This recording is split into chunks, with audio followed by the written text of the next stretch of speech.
So a couple books. I'll talk about the one we're talking about is Becoming Epic.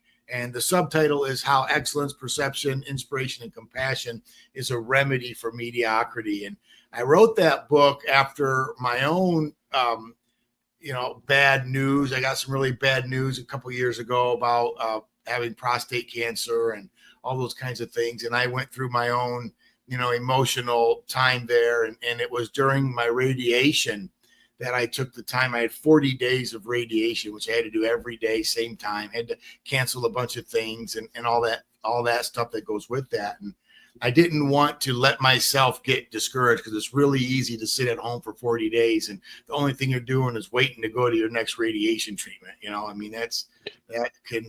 That can be a real issue. So I set a goal for myself to write 1,000 words every day for those 40 days, just as a way to get some ideas out, get some thoughts out, things like that. And what ended up happening is I found myself in that process explaining and unpacking what I always have referred to as the epic life, a life that's full of excellence, a life that's perceptive, a life that's inspired, and a life that's compassionate. And I started writing that out. And for me, it was always just a little moniker, a little thing that I use to just, inspire my kids or my wife. Remember, be epic today. But I never really thought about it beyond that. What had happened during those 40 days is I expanded that. And I actually unpacked, okay, what does it mean to be excellent?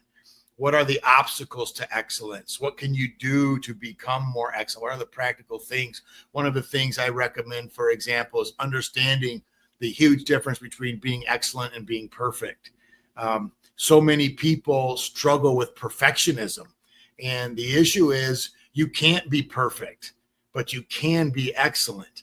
And I explain that, what that looks like, how that feels, and people tend to be really responding to that. And so I wrote about each of those four things, and the book, each chapter is organized around what excellence is, what inspiration is, perception, etc. What are the obstacles to each one of those, and then action steps to get towards and to move towards each one. And then I open with kind of a little discourse on the first chapter or two is on the problem of mediocrity, the solution of the epic maxims, and then what that looks like at the very end. And the final chapter is just about, how becoming epic is a journey. And I appreciate how you open up our conversation asking about the journey.